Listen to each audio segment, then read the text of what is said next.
Jesus is mine, is mine, is mine forevermore. Jesus is mine, is mine forevermore. Jesus is mine, is mine, is mine forevermore. Jesus is mine, is mine, is mine forevermore. Jesus is mine, is mine, is mine forevermore. Jesus is mine, is mine, mine forever. Jesus is mine, Jesus is mine, is mine, is mine forevermore. Jesus is mine, is mine, is mine forevermore. Jesus is mine, is mine, is mine forevermore.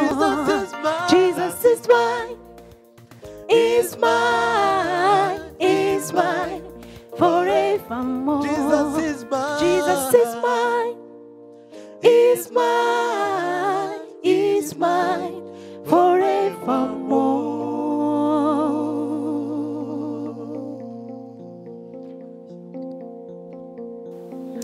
Bakristo bavandimwe turabashuhuje mu izina ry'umwami wacu Yesu Kristo. Ngewe uyoboye iri teraniro ndi Pastor Marceline niwe nshuti. Turi kumwe na Pastor François niyo gushimwa uri butugezeho ubutumwa bwiza. Turi kumwe kandi na Seziripa uri budufashe mu iri teraniro.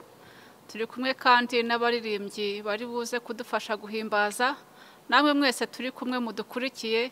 Yesu aduhana umugisha. Twakire ndamutso y'umwami wacu Yesu Kristo. Nimugire buntu n'amahoro biva ku Mana iriho, yahozeho kandi izahoraho. Biva ku Mwuka Wera no kuri Yesu Kristo, umugabo wo guhamya, ukiranuka, imfura yo kuzuka n'umutware wa byose. Amen. Turagushimye Mana y'ibambe, Imana ikiranukira kuturinda no kutwozaho ibicumuro byacu byose. Imana iba hafi y'umuntu wese, Imana ibonekera hose icyarimwe. Muri uyu mwanya natwe Mana turagusabye kugira ngo tube mu mwuka, utwumvisha kandi udusobanurira, ndetse udushoboza kumva turi kumwe nawe, kuko ibyo nibyo bidukomeza kandi bikadushoboza. Uri Imana y'amahoro, niwo watumye imitima yacu itekereza guhurira hamwe, kandi kuko hari ikigushakaho ukiduhera ubuntu Mana. Urabizi ko ntacyo twabona twatanga kugira ngo ducungure ubugingo bwacu, ariko twizeye igitambo kimwe gusa watanze, amaraso y'umwana wa Yesu Kristo. Muri iri teraniro atweze, aduhumanuremo ibyo utubonaho bidakwiriye, maze tuguwe neza. Turi imbere yawe rero, utugirire uko ushaka, kandi ibyo watugambiriyeho ari byo usohoza no kubari hirya no hino ku isi, cyane cyane ab'imitima yizera kandi ifite inzara n'inyota byo gukiranuka. Tubahane mu miryango itari imwe, ntubareke mu buyobozi butari bumwe, ntubareke buri wese mu ntege ze, uko umutima w'umuntu wese ugutakambira. Muri iri teraniro ryacu duhuzwe n'umwuka umwe, kandi twumvire icyo atubwira.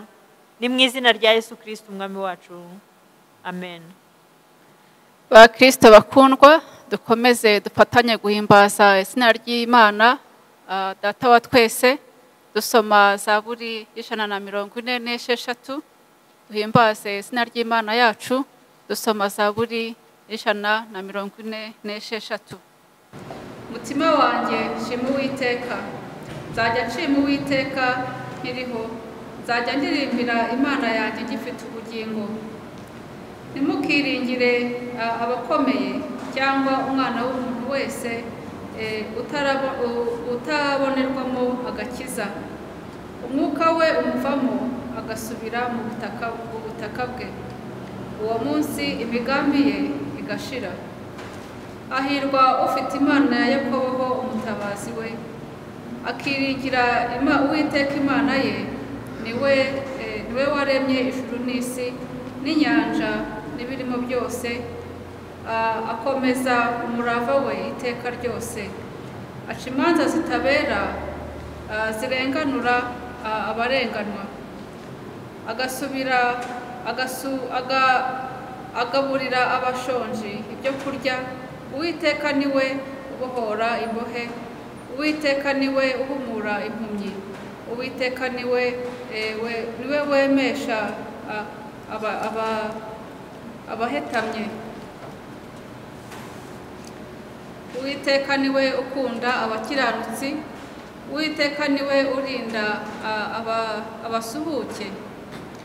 Aramira imfubyi n'umupfakazi, ariko inzira y'abanyabyaha arayigoreka. Uwiteka azahoraho ku ngoma iteka ryose, Imana yawe Siyoni izayihoraho ibihe byose. Izina ry'Uwiteka Imana yacu rihimbazwe. Bakristo bene data, reka dufatanirize hamwe kwakira ubutumwa bwiza abaririmbyi baduteguriye muri iri teraniro.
Umwanya wo kumva itegeko ry'Imana, turarisoma mu rwandiko Pawulo yandikiye Abaroma ibice 12 murongo wa 3 turageza ku murongo wa 21. Ndababwira umuntu wese muri mwe,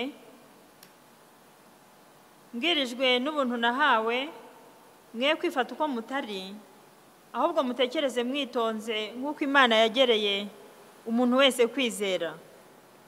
Nk'uko mu mubiri umwe dufite ingingo nyinshi, kandi ingingo zose zikaba zidafite umurimo umwe, natwe niko turi, kuko turi benshi, nyamara turi umubiri umwe muri Kristo, umuntu wese n'urugingo rwa mugenzi we. Nuko kuko dufite impano zitandukanye nk'uko ubuntu twahawe buri, niba twarahawe ubuhanuzi duhanure uko kwizera kwacu kungana, cyangwa niba twarahawe umurimo wo kugabura iby'Imana tugira umwete wo kubigabura, cyangwa uwigisha agira umwete wo kwigisha, cyangwa uhugura agira umwete wo guhugura. Ugira ubuntu abugira atikanyiza, utwara atwarana umwete. Ugira ubuntu, ugira imbabazi azigire anezerewe. Urukundo rwanyu rwe kugira uburyarya, mwange ibibi urunuka muhorane n'ibyiza. Ku byo gukunda bene data mukundane rwose, ku by'icyubahiro umuntu wese ashyira imbere mugenzi we, ku by'umwete ntimubibyangwe, muhirimbane mu mitima, mukorere umwami wacu. Mwishime mufite ibyiringiro, mwihanganira amakuba, mukomeze gusenga mushikamye, mugabanye abera uko bakennye, mushishikarire gucumbikira abashyitsi. Ababarenganya mubasabire umugisha, mubasabire ntimubavume. Mwishimane n'abishima, murirane n'abarira. Muhuze imitima, ntimukararikire ibikomeye, ahubwo mwemere kubana n'ibyoroheje. Ntimukiyite abanyabwenge, ntimukiyiture umuntu inabi yabagiriye. Mwirinde kugira ngo ibyo mukora bibonekere abantu bose ko ari byiza. Niba bishoboka murwanye uruhande, mubane amahoro n'abantu bose.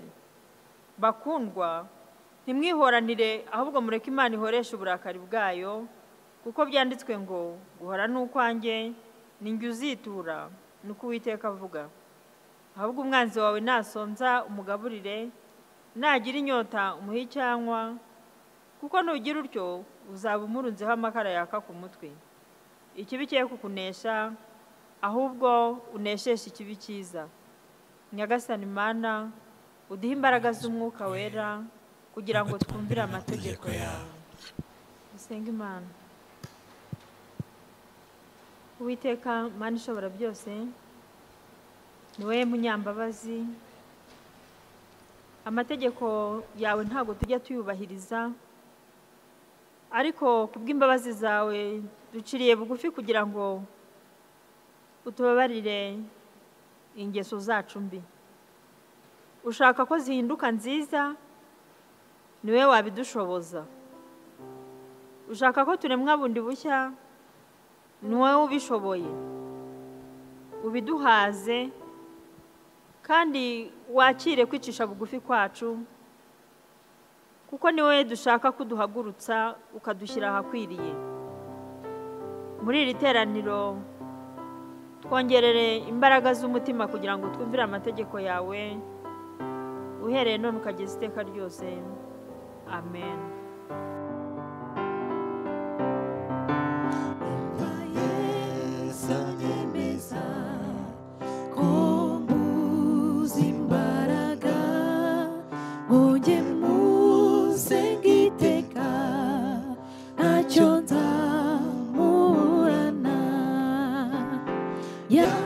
Yanyishyuriye ya myenda yose, yambabariye ibyaha atumanera de.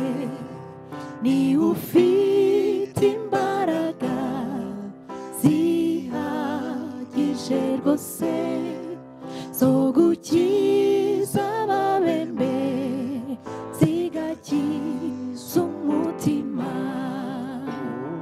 Yanyishyuriye ya myenda yose, yambabariye ibyaha atumanera de. Singira icyiza nkora, nibesherejweho n'ubuntu bwawe gusa, nezwa n'amaraso ye. Yanyishyuriye ya myenda yose, yambabariye ibyaha atumanera de. Bene data bakundwa, iyo twicujije ibyaha byacu kandi tukiyemeza kubizinukwa, Imana itugirira imbabazi twebwe twese abihanye ibyaha.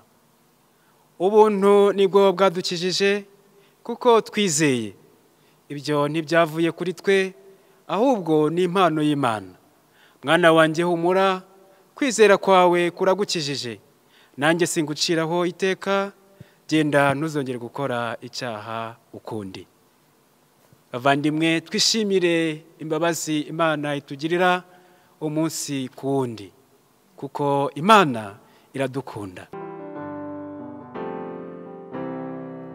nasaga n'uwapfuye mu mutima wanjye, maze Yesu aranzura kandi ni unkomeza. Yanyishyuriye ya myenda yose, yambabariye ibyaha, atumanera de imbere y'aya ntebe. Nzahagararayo, nzaba njyanye iminyago, nyishyikirize Yesu.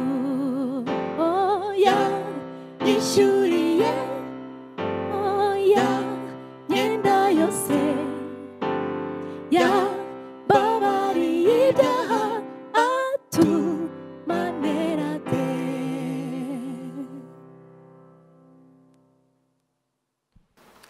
Bene data, tugeze mu mwanya mwiza wo kumva ijambo ry'Imana binyuze mu vugabutumwa w'uyu munsi, nubwo kandi turyumva mu ndirimbo, mu itegeko ry'Imana no mu bibera mu iteraniro byose.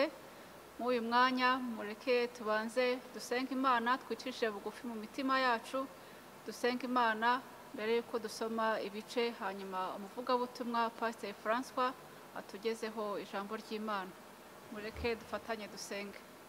Uwiteka Mana yacu, turakwinginze kugira ngo uzubane natwe mu uyu mwanya, ufungure imitima yacu, ufungure amatwi, ufungure ubwenge bwacu. Mwuka Wera udusobanurire, ubane natwe kugira ngo twumve kandi twumve nta nkomyi, ubane natwe muri byose. Uwiteka wihesha icyubahiro, kandi ijambo ryawe tugiye kumva ntituryumvire ubusa, ahubwo tubashishe kurishyira mu bikorwa, kugira ngo icyubahiro cyawe kirusheho kuboneka aho turi hose. Mu izina rya Yesu tubisabye kandi tubyizeye, amen.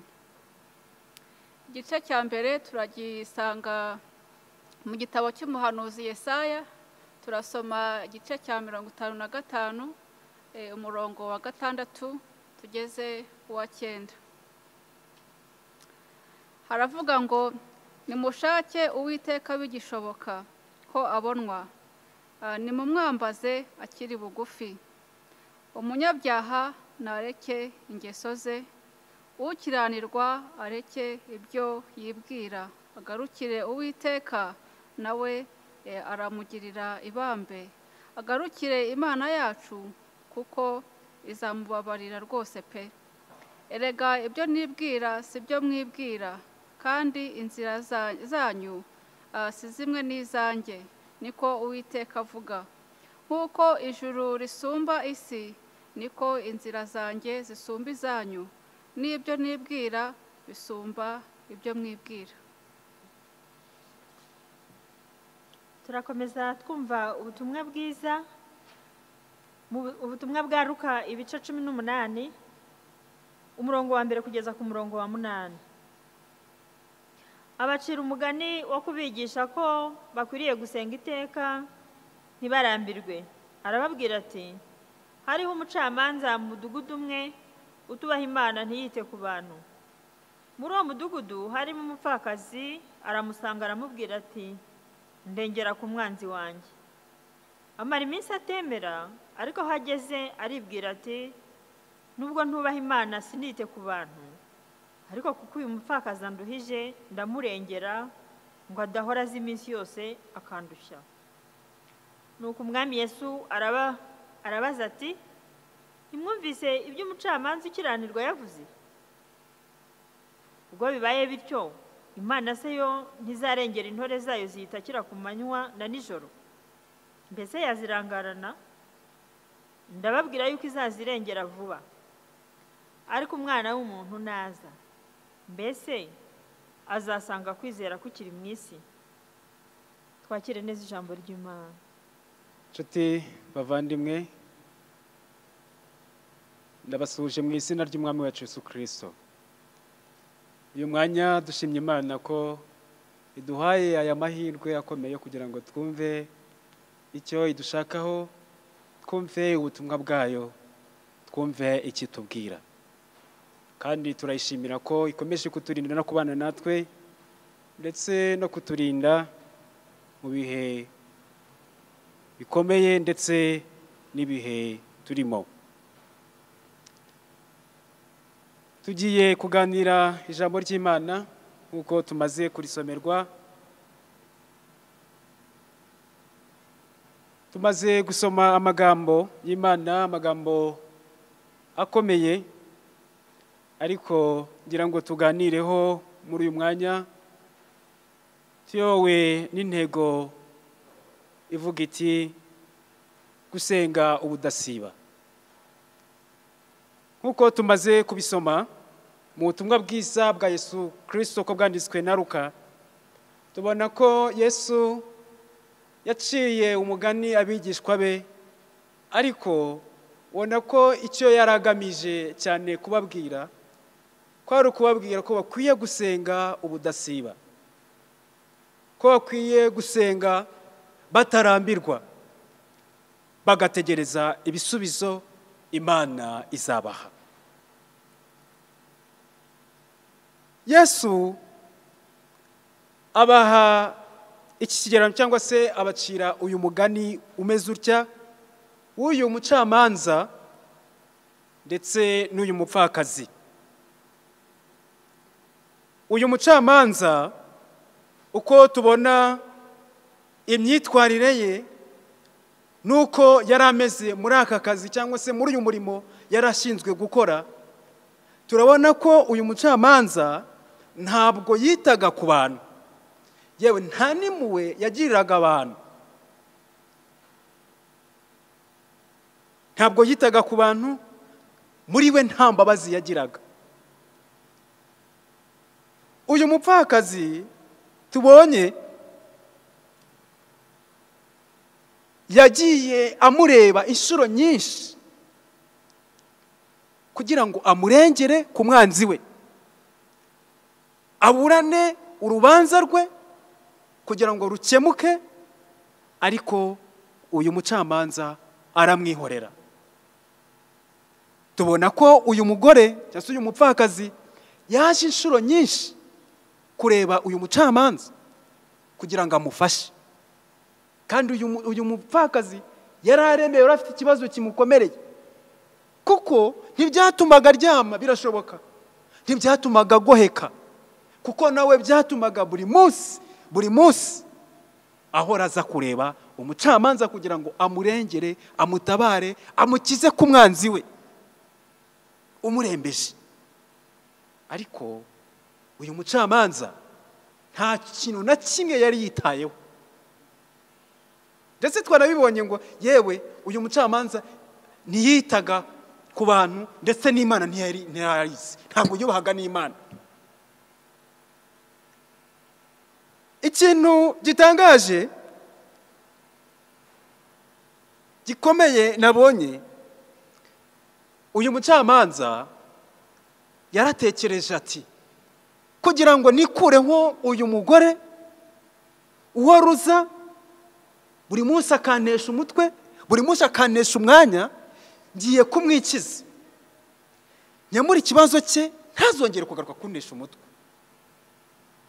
Ariko uyu mucamanza abikora nta mbabazi zirimo, nta muwagiriye uyu mupfakazi, kwari ukugira ngo adahora aza kumutesha umutwe, adahora aza kumutesha umwanya we, ngo nuko aramurengera. Hanyuma birangira uko.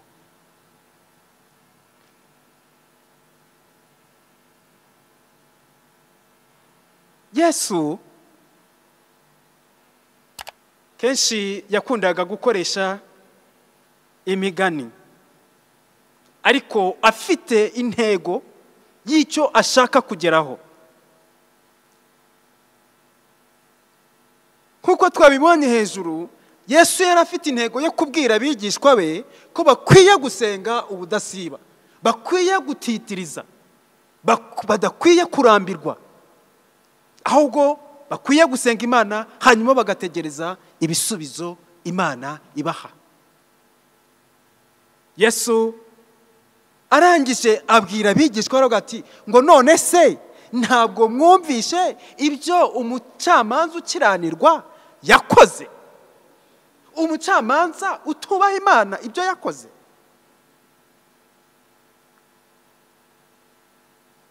Ashaka kwerekana ko Imana yo ikunda abantu bayo, Imana ikunda ubwoko bwayo, ntabwo yabura gutabara abayitabaje, ntabwo yabura guha ibisubizo abayikeneye bahora bayambaza ku manywa na nijoro. Haleluya. Yesu aravuga ati ngo mbese Imana yo ntizarengera intore zayo ziyitakira ku manywa na nijoro? Imana ishimwe. Ntabwo izazirangarana, ntabwo izazireka, ntizazihorera, kuko ni abantu bayo yaremye kandi ibarema ibakunze. Erega none se ubundi tuba dushaka ko nimba tugize ikibazo uwo mwanya tuhita tubona igisubizo? Oya, hagomba no kubaho gutegereza kugira ngo n'Imana irebe igipimo cyacu, irebe kwizera kwacu kurangana iki, kwizera kwacu kugeze he. Mbese mu gusenga kwacu dusenga dushimikiriye, gusenga kwacu dusenga amasengesho yacu abakomeje, cyangwa no gusenga kugira ngo tubone ibyo dushaka n'ibyo twifuza gusa, maze mu gihe tutabibonye tukivumbura tukumva ko tudakomeje gusenga? Kenshi abantu iyo bageze aha ngaha avuga ati igihe nasengeye none Mana waranyihoreye, warantaye, warandetse, nanjye ngiye kubireka. Ukagira ngo urimo urahima Imana, urimo urahimanwa n'Imana. Shuti mwene data, ntabwo uhimanwa n'Imana. Imana ikorera igihe ishakiye, ntabwo Imana tuyitegeka. Twebwe dusabwa gusenga, ubundi tugatuza, tugaceceka, ubundi Imana nayo igakora mu gihe cyayo. Irakora kandi ikora ibidushimisha. Ntabwo dukwiye gusenga uyu munsi ejo ngo tubireke, cyangwa dusenga ukwezi kumwe ukundi tubireke, cyangwa dusenga umwaka umwe uwundi tubireke. Tugomba guhora dusenga, tugategereza, kandi tugategereza twihanganye. Ubu se uyu mupfakazi ntabwo atubera urugero rwiza? Ubu se katarambiwe? Ntabwo ijambo ry'Imana ritubwira igihe yamaze? Birashoboka ko ntabwo babitubwiye. Birashoboka ko uyu mupfakazi yajyaga ku uyu mucamanza, birashoboka ko yajyaga mu gitondo, akajyayo saa sita, akajyayo nimugoroba, akajyayo inshuro nyinshi, kugeza aho byarambiye uyu mucamanza akumva ko akwiye kugira gute, kumurengera ngo ntiyongere kuza kumutesha umutwe, ntiyongere kuza kumurushya. Ariko kubera kudacika intege k'uyu mupfakazi, yabonye igisubizo cyiza, kuko atarambiwe, kuko yategereje yihanganye. Kandi uko byagenda kose uyu mupfakazi yari afite n'ukwizera uko byagenda kose azabonera igisubizo kuri uyu mucamanza. nta handi yagiye, abona ko kuri uyu mucamanza ariho igisubizo cye kiri. bavandimwe, nta handi gutabarwa kwacu kuri, nta handi ibisubizo byacu biri. ibisubizo biri ku Mana. ibisubizo biri mu kuguma kwizera Imana, kumva ko nta handi inzira iri ku Mana honyine. biradusaba rero gusenga ubudasiba, gushumikira, kurindira, kwihangana. ibyo nibyo bizatuma Imana idutabara, Imana iturengera.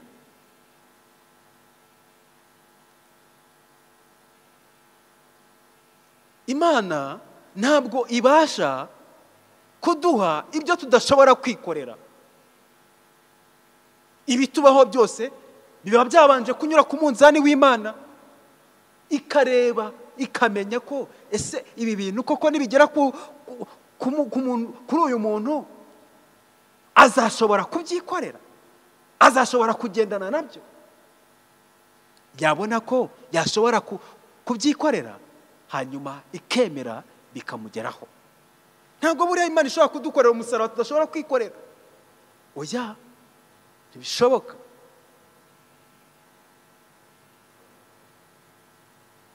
ariko akenshi iyo duhuye n'ibibazo, turasenga umunsi umwe, tugasenga iminsi ibiri, ariko waba utarabona igisubizo, hakaba gucika intege. ukavuga ati igihe nasengeye kirahagije, Mana nutansubirizayo nasenze nanjye ndabyihoreye. hari n'abajya basenga amasengesho yo kwiyahura imbere y'Imana. ese ibyo biradukwiye? Imana nk'uko nabivuze, Imana ikora mu gihe cyayo.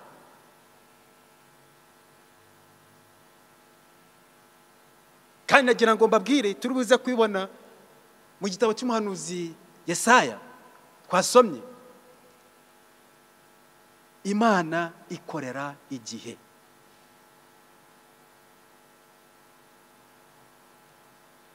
kandi ibikora mu bumana bwayo.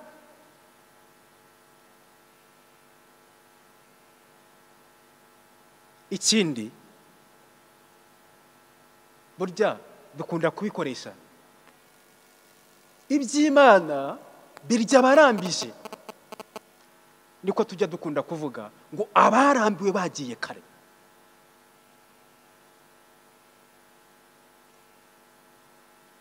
bisaba gutegereza, kuko ntabwo uzataka rimwe ngo Imana ihitiza. oya, birashoboka ko ugomba kubanza gukubitika kugira ngo Imana ipime, irebe kwizera kwawe aho kugeze. rero nurambirwa uzahita ugenda, kandi ushobora kugenda ibisubizo byawe byari bigeze hafi. nicyo kintu kibabaje. ushobora kugenda kurambirwa kandi ibisubizo byawe byari bigeze hafi, kugira ngo ugere mu gihe cy'umunezero, kugira ngo ugere mu gihe cy'ibyishimo, ariko ukarambirwa mbere y'igihe. nshuti bavandimwe, ntabwo dukwiye kurambirwa, ahubwo dutegereze Imana, kandi tuyitegereze twihanganye. ifite imigambi myinshi myiza kuri twe.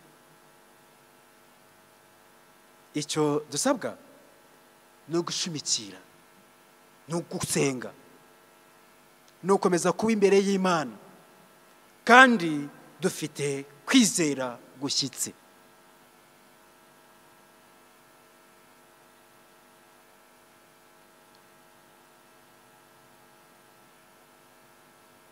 tugire kwizera gushyitse.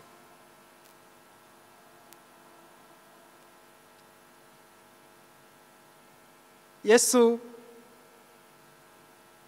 arangije ku murongo wa nyuma wo muri byanditswe byera twasomye mu butumwa bwiza bwanditswe na Luka, aravuga mbese ngo ariko umwana w'umuntu naza mbese azasanga kwizera kukiri mu isi?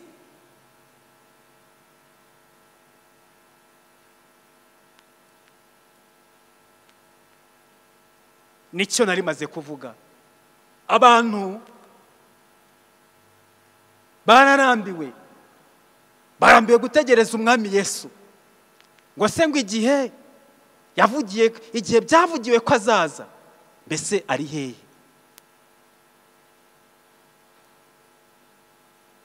Ariko ijambo ry'Imana ritubwira ko mu gihe tudatekereza, mu gihe tutazi, aribwo umwana w'umuntu azahinguka ku bicu. Rero nshuti mwene data, uyu munsi utekereze neza nimba uri mu murongo cyangwa se uri mu mwanya mwiza ukwiye kuba urimo. Utaba uri muri ba bandi barambiwe ati igihe twategerereje turabona umwami Yesu atakigarutse, bakagera gute? Bakabivamo. Ibyo gutegereza bakabivamo. Ariko wowe uteze amatwi iri jambo, ndagusaba kugira ngo ukore ibyo Imana ishaka, kandi koko utegereze uko byagenda kose Yesu Kristo azaza, kandi azajyana abamwiteguye, abakoze ibyo gukiranuka, abihanganye batigeze barambirwa, bakamutegereza kugeza ku munsi wa nyuma, kugeza ku munota wa nyuma. Ndakwifuriza kuzaba mu mubare bazaba barihanganye kugeza ku munota wa nyuma, kugeza ku munsi wa nyuma. Twasomye irindi jambo ry'Imana, twabonye mu gitabo cy'umuhanuzi Yesaya, ndagira ngo ari ryo nza gusorezaho.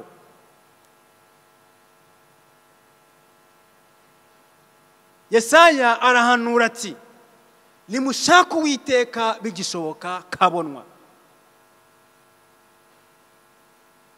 Nshuti mwene data, iki nicyo gihe cyo gushaka Uwiteka.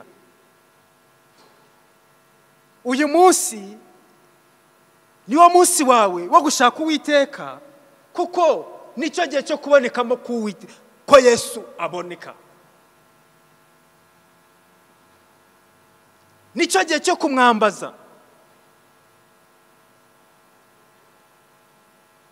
Yesaya aravuga ati umunyabyaha nareka ingeso ze mbi, ngo ukiranirwa areke.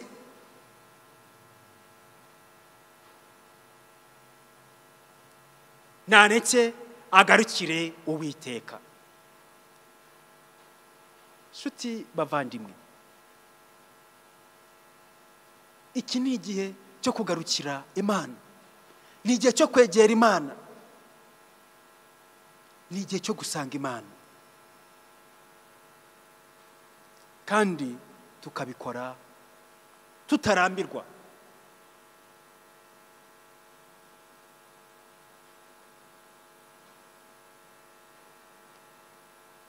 Kuko ngo Yesu Kristo yiteguye kwakirana ubwuzu n'ibambe ku bantu bose baza bamusanga, baza bamugana. Ndagira nkubwire mwene data, iki ni igihe cyiza cyo kugira ngo dushake Uwiteka, kuko uko byagenda kose hari ikindi gihe bizaba bidashoboka ko dushaka Uwiteka. Iki nicyo gihe cyawe, iki nicyo gihe cyanjye, iki nicyo gihe cyacu cyo kugira ngo dushake Uwiteka.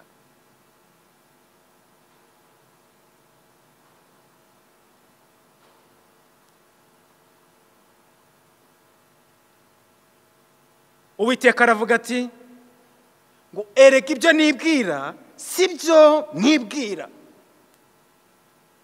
imigambi yanjye siyo migambi yanyu.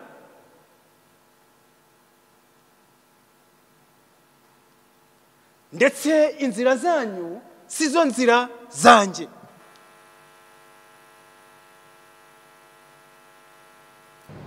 Nshuti bavandimwe, Imana yacu iri hejuru yacu, ibasha kumenya ibiri mu mitima yacu, ibasha kumenya ibyifuzo byacu, ibasha no kumenya ibyo dukeneye, ibasha kumenya amakuba yacu, ibasha kumenya agahinda kacu. Ariko se turayiringira?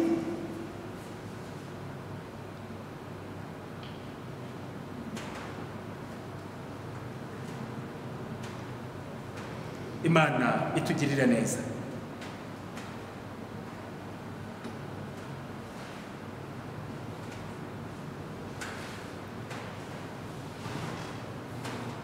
Yesaya ati, nk'uko ijuru risumba isi, niko inzira zanjye zisumba izanyu, n'ibyo nibwira bisumba ibyo mwibwira. Tugarutse hahandi,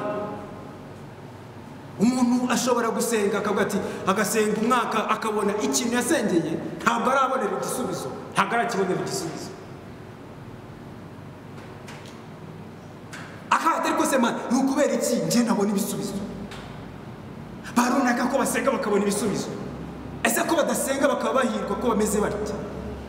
Ukibaza, ese ni iki? Kubera iki njyewe man? Ariko dore igisubizo aho kiri, ngo nk'uko ijuru risumba isi, niko n'inzira zanjye zisumba izanyu. Ibyo twebwe twibwira ntabwo ari byo biri mu mutima w'Imana. Ibyo twebwe dutekereza si byo Imana itekereza. Ushobora kuvuga uti, uko byagenda kose igisubizo cyanjye kizava, ugasenga ariko uvuga uti, Mana ndabona nzasubirizwa ahangaha. Oya, ndagira ngo mbabwire, inzira z'Imana ni nyinshi. Aho utekereza ko ushobora kubonera igisubizo ntabwo ariho, kuko inzira z'Imana zihabanye n'izacu.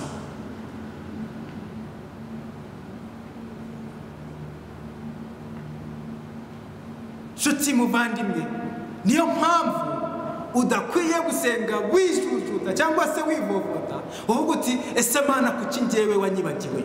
Ese Mana kuki njyewe wandetse? Isaha yawe ntabwo iragera, igihe cyawe ntabwo kiragera. Uracyafite umwanya, uracyafite igihe cyo gutitiriza no gukomeza gusenga, kandi gusenga utarambirwa. Mu isengesho umwami wacu Yesu Kristo yatwigishije gusenga, hari aho tugera ku murongo wa 10 avuga ngo, ibyo ushaka bibe mu isi nk'uko biba mu ijuru. Ni ibyo Imana ishaka, ntabwo ari ibyo twebwe dushaka. Ibyo ushaka bibe ari byo biba. Bavandimwe, iyo dusaba ntidutegeka Imana, ahubwo turasenga hanyuma tugasigara dutegereje ibisubizo Imana iduha. Ijambo ry'Imana rivuga ko ibyo Imana itekereza kutugirira, ibyo itekereza kutugirira, izatugirira ni ibyiza. Imigambi ifite kutugira ni ibyiza, ntabwo ari ibibi. Akenshi tutagera ku bisubizo cyangwa se tutabona ibisubizo by'ibyo twasengeye, nuko akenshi abantu bajya kugera ku bisubizo hanyuma bakagera gute bakarambirwa. Abantu benshi barambiye gutegereza, kandi iyo habayemo kurambirwa gutegereza akenshi abantu bahita bicira inzira ati ubwo byanze gukemukira ahangaha buriya birashoboka ko yaba ari ahangaha. Ariko nshuti mwene data, ntabwo dukwiye kwicira inzira, ahubwo dutegereze ubushake bw'Imana. Imigambi Imana idufitiye ni iy'ibyiza. Imigambi Imana ifitiye umuntu ni iy'ibyiza, si iy'ibibi. Dutegereze twihanganye, kandi mu gutegereza kwacu dukomeze gusenga. Kandi gusenga kwacu tugire gusenga gufite ukwizera, tugire gusenga guhindura. Yakobo aravuga ati gusenga k'umukiranutsi kugira umumaro mwinshi iyo asenganye umwete. Tubona mu rwandiko rwa Yakobo igice cya 5:16. Nshuti mwene data, twe kurambirwa. Gusenga kwawe usenga ufite kwizera, kandi nturambirwe, ahubwo utegereze Imana. Mu gihe cyashyizweho izagusubiza, mu gihe cyashyizweho izagutabara. We gutangira kwicira inzira, we gutangira kuvuga ati ubu ngubu Imana ikorera mu gihe cyayo. Isaha y'Imana yigeze irakora, igihe cyayo kigeze irakora. Wisubira inyuma, wicika intege. Ushobora gucika intege kandi ibisubizo byawe byari biri hafi. Wari ugiye gusubizwa, wari ugiye gutabarwa. Humura, komera, senga, kandi ukomeze gushimikira. Imana izabikora. Wirambirwa, tegereza Uwiteka, kandi utegereze Uwiteka wihanganye. Imana idushoboze kandi itwambika imbaraga zo gukomeza kwizera ndetse no gukomeza kwiringira no gusenga ubudasiba, mu izina rya Yesu Kristo, amen. Dusenga Imana. Mwami Imana, turagushimye kandi turakunezerewe. Tugushimiye Mwami Imana yacu iri jambo rimanukiye mu matwi yacu. Turagusabye kugira ngo Mwami Imana yacu iri jambo Mwami Imana ribe mu mitima yacu, kandi ritwigishe, kandi ridukangure. Mwami Imana Nyiringabo, abari barambiwe Mwami Imana basubizwemo intege. Abari Mwami Imana ngo bategereje igihe kirekire, bumve ko Mwami Imana Nyiringabo hari ibisubizo byiza biri imbere. Uduhe Mwami Imana gusenga ubudasiba, kandi dushimikire, twe kurambirwa, ahubwo tugutegereze, kuko isaha yawe nigera tuzabona ibisubizo byiza uduteguriye. Ngaho komeza kubana natwe, buri umwe wese Mwami umugenderere, buri umwe wese umukomeze, buri umwe wese umwambika imbaraga zo kwihangana ndetse no kwizera ko Mwami Imana Nyiringabo hari ibisubizo byiza umuteganyiriza imbere. Urakoze kubyumvishe, urakoze ko Mwami iri jambo ugiye gukomeza Mwami Imana kwishyira mu mitima y'abantu, kandi akomeza kwitekerezaho umunsi ku wundi. Urakoze kubyumvishe, kandi ugiye gukora ibirenze ibi, mu izina rya Yesu Kristo, Umwami n'Umukiza wacu, amen.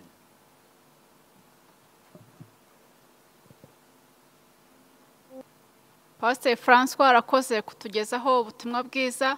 Imana yacu niyo kwizerwa bihe byose. Urukundo idukunda kandi yadukunze ntiruzashira, kandi ntabwo rujya rudohoka. Imana yacu ihabwe icyubahiro, kandi ikomeze kutubashisha kuyishaka tudacogora ibihe byose. Twakire ubutumwa bwiza, turirimbana indirimbo ya 48 mu gakiza. Abaririmbyi baradufasha turirimbane iyi ndirimbo. Nahawe ubugingo buhoraho rwose, kandi ubwo bugingo ni Yesu. Nukuri njiye mu mutima wanjye, kandi yanshyize mu butwari. Nejejwe n'Imana mu mutima wanjye, umuriro w'ijuru urimo. Sigaye ngendera mu mucyo w'ukuri, Yesu Umukiza niwe mucyo.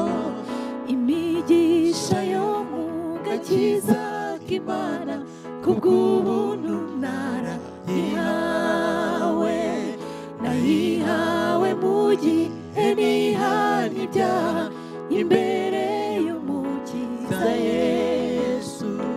Nejejwe n'Imana mu mutima wanjye, umuriro w'ijuru urimo, nsigaye ngendera umucyo kuri Yesu umukiza niwe mucyo.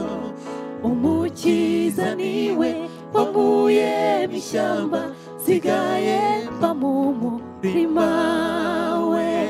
No kubw'imvura n'izuba ryo mu ijuru, nshobora kwera imbuto nshya. Haleluya. Nejejwe n'Imana mu mutima wanjye, umuriro w'ijuru urimo, nsigaye ngendera mu mucyo kuri Yesu umukiza niwe mucyo. Ubugingo bwiza nahisemo n'ubu, gukorera umukiza Yesu. Kubaho ni Kristo no gupfa ni inyungu, k'umukristo wese ukuri. Nejejwe n'Imana mu mutima wanjye, umuriro w'ijuru urimo. Haleluya. Nsigaye ngendera mu mucyo kuri Yesu umukiza niwe nejejwe n'Imana mu mutima wanjye, umuriro w'ijuru urimo, nsigaye ngendera mu mucyo kuri Yesu umukiza niwe mucyo. Bakristo bavandimwe, mureke dufatanyirize hamwe imyizere y'Abakristo. Nizeye Imana Data wa twese ushobora byose, umuremyi w'ijuru n'isi.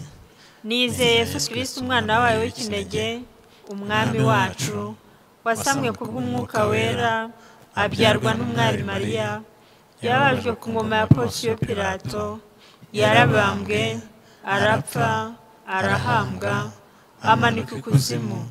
Ku munsi wa gatatu azuka mu bapfuye, azamuka mu ijuru, yicaye iburyo bw'Imana Se ushobora byose, niho azava aje gucira imanza abazima n'abapfuye.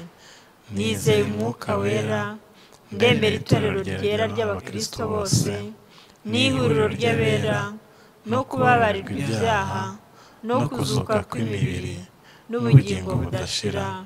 Amen.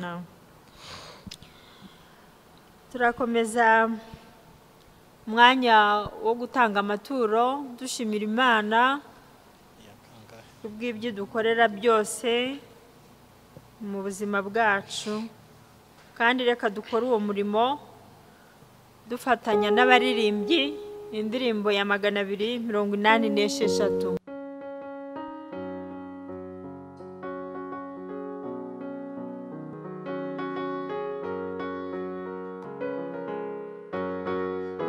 Niba mu gitondo imbuto zineza, byubiba ku manywa n'ikigoroba, rindira ko zera maze basarure, tuza tundimiba tunezerewe, tuzanezerwa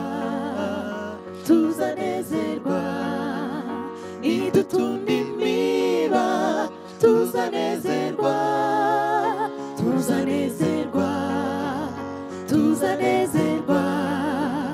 nidutundimiba, tuzanezerwa.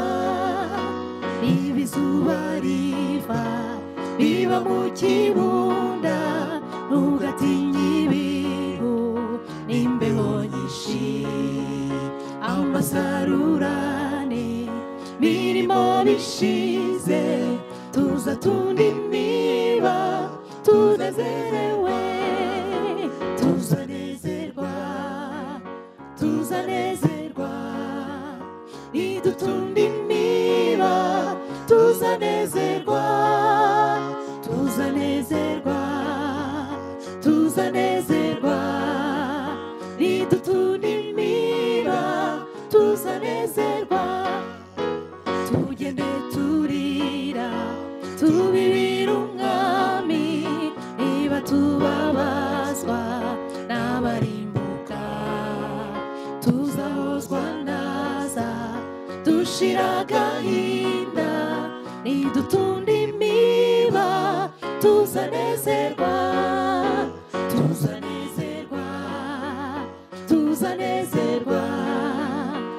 nidutunda imiba tuzanezerwa tuzanezerwa tuzanezerwa nidutunda imiba tuzanezerwa.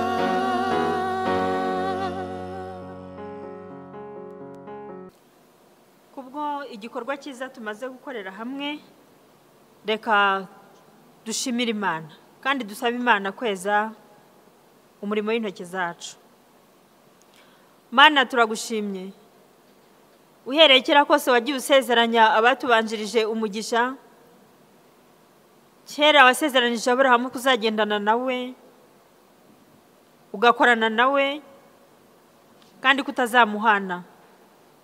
Ni benshi wasezeranyije amasezerano ameze gutyo.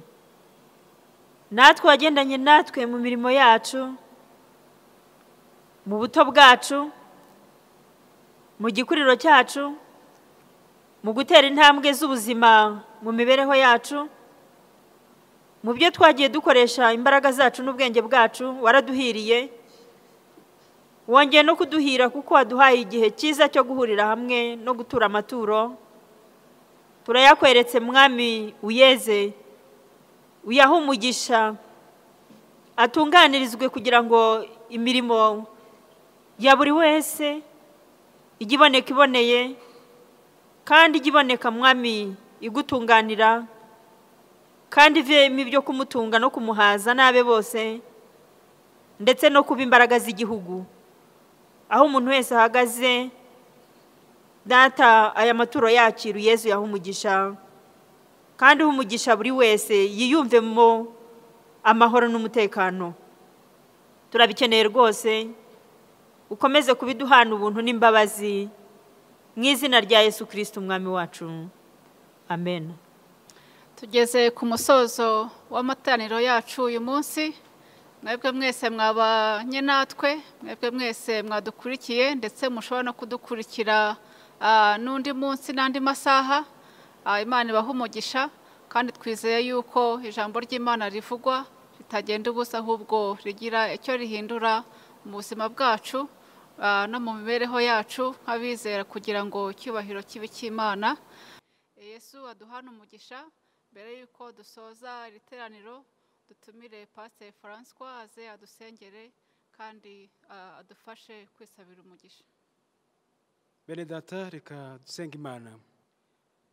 Mana yacu, Mana y'urukundo, turagushimye kandi turakunezerewe uyu mwanya. Tugushimiye ko wabanye natwe muri iri teraniro, kandi twumvise byinshi byiza waduteguriye byanyuze mu matwi yacu. Izina ryawe rihimbazwe.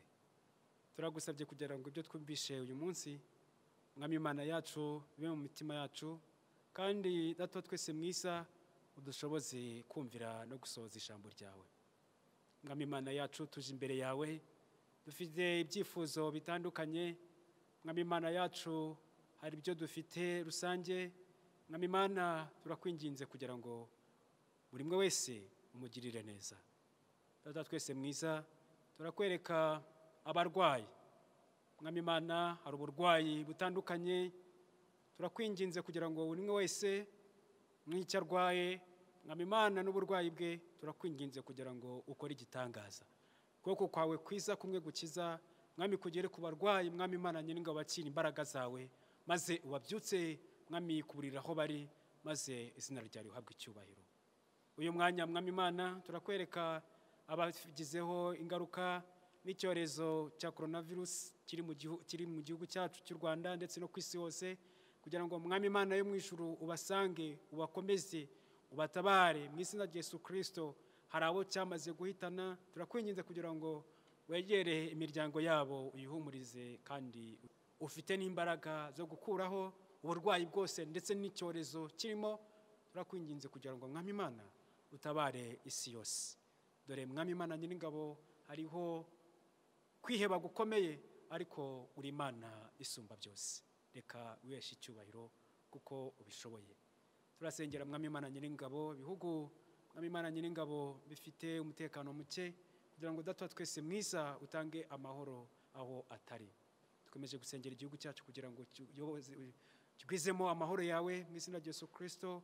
Abayobozi uhereye ku buyobozi bukuru kugeza ku buyobozi bw'inzego z'ibanze, mwami ubaho ubwenge bwawe kandi wamukishirize Mwuka wawe wera kugira ngo babashe kuyobora abantu bawe mu bunyurwe ndetse no mu mucyo.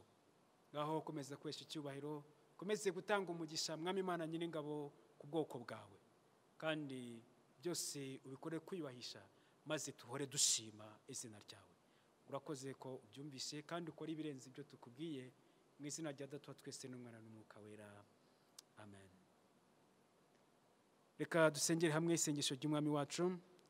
Data twese uri mu ijoro, izina ryawe ryubahwe, ubwami bwawe buze, ibyo ushaka bibe mu isi nk'uko biba mu ijoro.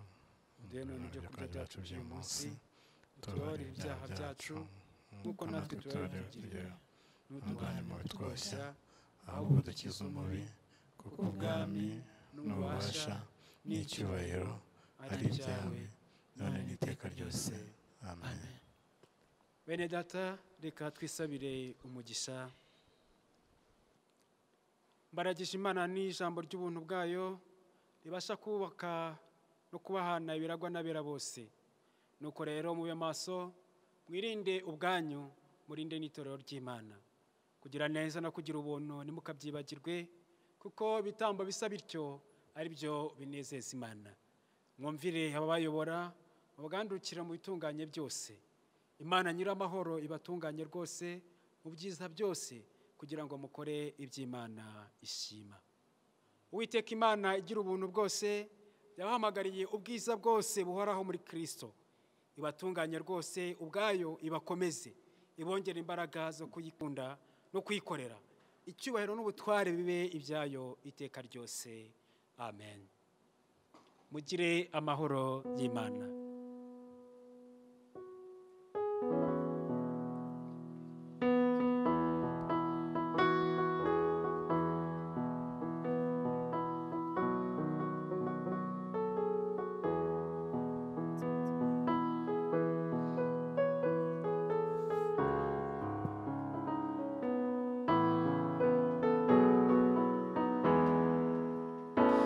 Uwiteka n'umunyembabazi, n'umukunzi wacu